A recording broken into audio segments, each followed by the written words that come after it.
Já o USD ele vem seguindo o nosso fluxo, né? Ó, vem seguindo muito bem o nosso fluxo de antecipação de alta. Ele veio já buscar a nossa primeira região de interesse, né? Aqui, XAUSD, como eu venho antecipando com vocês e com o pessoal lá da nossa comunidade, a gente vem fazendo essa movimentação de alta, né? O preço sempre retestando as nossas regiões de demanda. A gente tinha uma criação de liquidez aqui, olha essa movimentação que massa. Aqui a gente tinha a região de supply, que era praticamente o primeiro alvo a ser observado, né? Observe, o mercado vem, chega na região de supply, faz o movimento de queda e faz a captura de liquidez aqui, ó. Captura de liquidez nesses fundos aqui, ó, por essa movimentação de queda. Faz um movimento de impulsão. Isso aqui é praticamente o institucional direcionando a posição para a região de supply, ó. A gente tem direcionamento até a região de supply.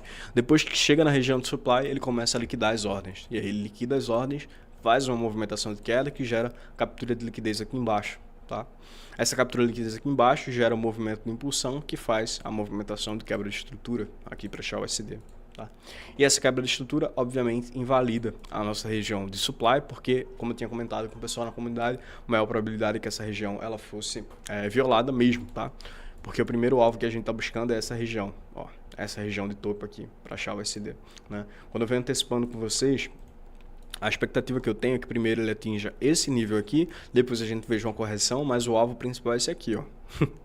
O alvo que eu estou buscando é esse aqui, ó, esse topo duplo aqui nessa região, tá? Isso aqui é muita liquidez acumulada, então a gente pode ver a captura dessa liquidez justamente acontecendo.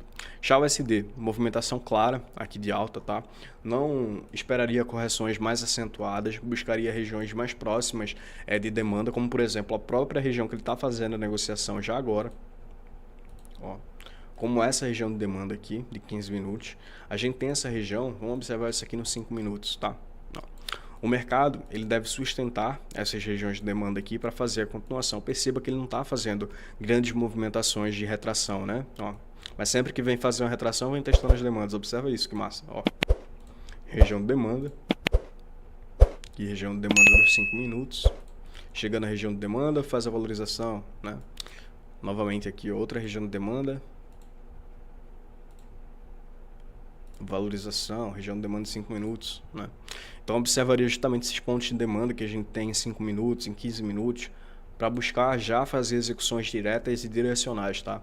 Não esperaria correções tão drásticas em XAUSD.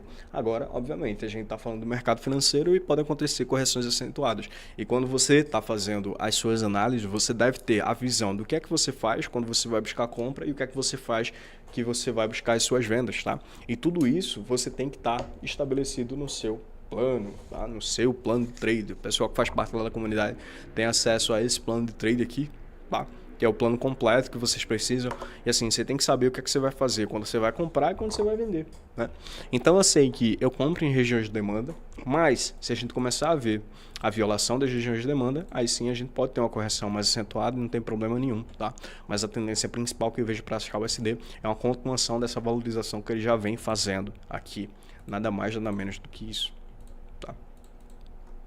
Praticamente esse tipo de movimentação. O mercado está muito claro aqui para alta. Se ele fizer uma inversão, a gente segue para venda, mas enquanto ele não fizer a inversão, a gente segue fazendo as nossas compras, tá, pessoal? Entendido o XAUSD? BTC-USD está passando por uma movimentação muito boa, tá? Eu venho antecipando um ponto com o pessoal lá na comunidade também, que é praticamente uma região diária que a gente tinha aqui, ó. Era uma região macro, assim, de demanda, assim, que estava retestando as regiões de 7,55 de FIBO. Veja, o mercado vem, faz a movimentação de retração, chega na região. Quando ele chega nessa região, ele faz um alinhamento, né? Ele faz um alinhamento. Esse alinhamento ele acontece nesse ponto aqui, depois da captura de liquidez dentro da nossa região de demanda. Observa, ele faz a movimentação de captura de liquidez e começa a inverter o fluxo, quebrando estruturas, seguindo aqui a movimentação de alta. Ó, quebra de estrutura, seguindo a movimentação de alta. Depois ele faz aqui a acumulação, o mercado chega, dá uma oportunidade aqui, ó, entre 7,55 de FIBO e faz a movimentação de continuação. Então assim, para Bitcoin, eu acredito na continuidade de alta, tá? O mercado está muito fraco. Não diria que está extremamente forte, o mercado está muito fraco para alta, né? A gente pode ver essa região que está marcada aqui, ela ser compensada também, tá? A gente tem algumas regiões ainda protegidas aqui para o mercado, porque essa quebra de estrutura vale desse ponto aqui como um fundo protegido. Mas esse fundo protegido ele pode se tornar liquidez, tá? Ele pode se tornar liquidez e a gente pode ver justamente o mercado vindo fazer a captura, chegando até essa região de ineficiência para fazer a continuação de alta, tá?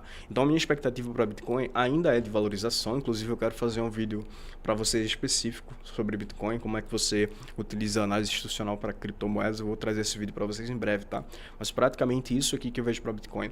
Existe uma probabilidade muito grande da gente ver a movimentação de captura de liquidez, tá? Desse fundo aqui. A gente tem essa região bastante acumulada, vários e vários toques, né? Então tem muitas ordens presas nesse ponto e a gente tem uma região de POI, né? Point of Interest, aqui abaixo. Então a gente pode ver justamente a correção do movimento do Bitcoin para fazer a captura de liquidez, chegar na região de ineficiência e continuar fazendo a movimentação de valorização e nos gerar posteriormente a nossa quebra de estrutura aqui atrás, tá?